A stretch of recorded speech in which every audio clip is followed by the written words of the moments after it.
Hi, I'm Dave Epstein. Welcome to this edition of Growing Wisdom. We're here at New England Grows. This is one of the trade shows. A lot of trade shows take place all across the country. This one is here in Boston, and it's where landscape professionals come to see what's kind of new across the industry. So you'll go to your nurseries, you'll see some cool new plants, new trees, new products, and it's trade shows like this where they're looking at them. So we're going to walk around the trade show floor and we're going to take a look at some of the new products and show you some of the interesting things they've got for this year.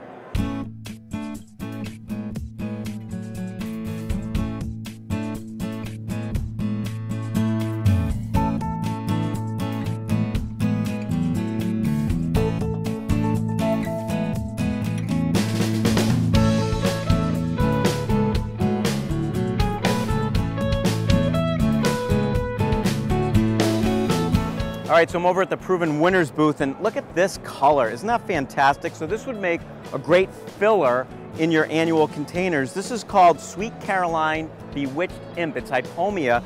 And you know what's really cool about this is how nice and tight and how compact it is. So it's fantastic for some of the smaller containers. It's not gonna trail as much as some of the other potato vine-like plants that you might have. So one interesting thing to look for at your local nursery is this guy. Great color. I think that would look good with some white petunias or something like that. Let's go check out some other things.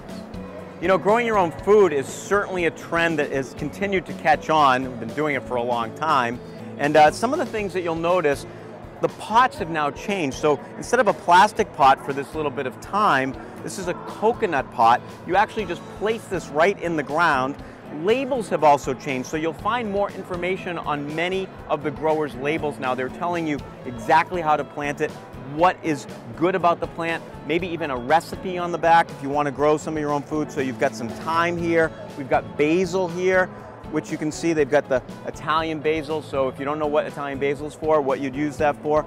And what really makes this easy, if you've never grown a vegetable garden, look for these pots, place them in the ground. The work is done for you. You don't have to pull them out, you don't have to tease the roots.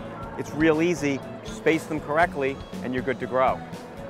You know, one of the trends that's really growing is something called Xeriscaping, really having landscaping that has very minimal impact and minimal care. And look at these succulents in containers here. So this is a trend. You know, we think about containers, we think about all these big flowers that need a lot of water. You have to water them sometimes every day. But if you start putting succulents in a container like this, much less water, hardier, take full sun. And the other nice thing about these is some of these you can actually bring inside for the winter and then put them back outside the following year. So look for some of these succulents around your garden center this year. So I'm here with Karen Chamberlain, and we're talking about vertical growing applications. And I think this is pretty cool because it's actually growing against a wall, or you can put this on a wall. You can put this on a wall, yep. You can put it in your kitchen or for artwork in a living room or a living space. So you can put it inside or outside. Either way, right. And you can do a small application or a large application. So tell me about the system itself. Okay, the system, this is the growing tray, and these are where the actual individual plugs are planted.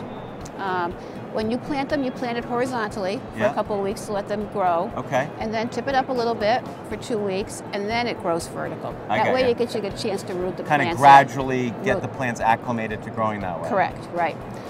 You need to have the irrigator. We have the irrigator here. This actually fits on top of the unit. So it's easy, you just pour the water in, and the water trickles down through the entire unit. So folks will go to their garden center and they'll see a system like this. Right. And they can choose to plant almost anything in there that they want? Anything, yep. Succulents, herbs for kitchen application, annuals, perennials, anything. Wow, anything that's pretty cool. Want, yeah. And you've put a frame around this one. Right. It's more for like aesthetic purposes. It hides all the irrigation. And we also have the catch basin that goes on the bottom that catches any water. So the frame is kind of nice because it hides all that. Karen, thanks. This is really interesting. I might have to try one of these in my own house. Perfect. I can think of a few applications for it. It's limitless. It's whatever your imagination takes you. That's an artist. All right. All right, so I'm here with Chris Debo, and we're talking lighting, and LED is kind of becoming the rage, right? Because it's a lot more energy efficient. LED is relatively, it's not new, but in the landscape lighting world, it's a newer product line, whereas halogen's been out for quite a while. The great thing about it is the energy savings again. The buzz is you've got the colors that are there that can, before what it was is you had these white, blue colors. Now LED technology's gotten to the point where it's a softer light. it's more inviting, and which is making it more, you know, attractive to people. So what should folks, if they want to do lighting outside, what should they be asking? What questions should they ask?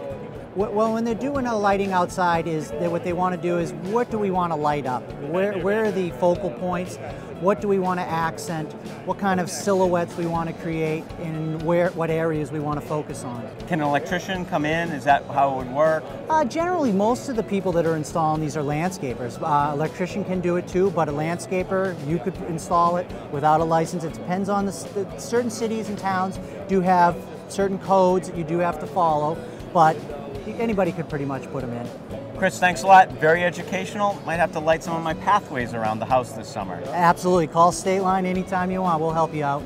So I'm here with Blair Busenbark, and we're looking at black gold. This is some pretty cool soil here. And for those of you that are really into organic gardening especially, why is this so important? Well, I think when you're looking at organics, it's just like with the food industry, people are looking for items that have been approved for organic production. Or in the, you go to the organic section in the vegetables, you're looking for a vegetable as the green and white sticker on that tomato. Well, in garden products and others, you need to look for this OMRI listed seal. And what OMRI is they approve what are approved, quote, agricultural inputs for producing organic vegetables.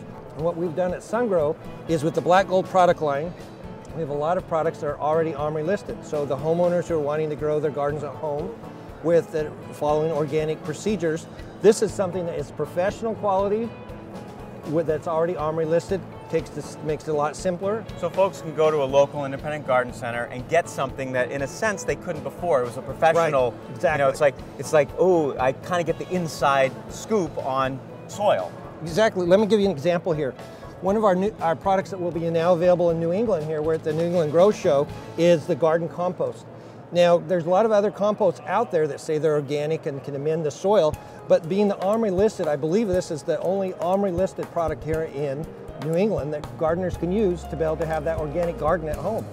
A lot of choices for a lot of growing, and all of it organic. And the great thing is that this was only available to professionals up till recently, and now homeowners, you guys, can buy this at your local garden center. Lots of great things here at New England Grows, and many of these you'll be seeing at your nursery in the coming months.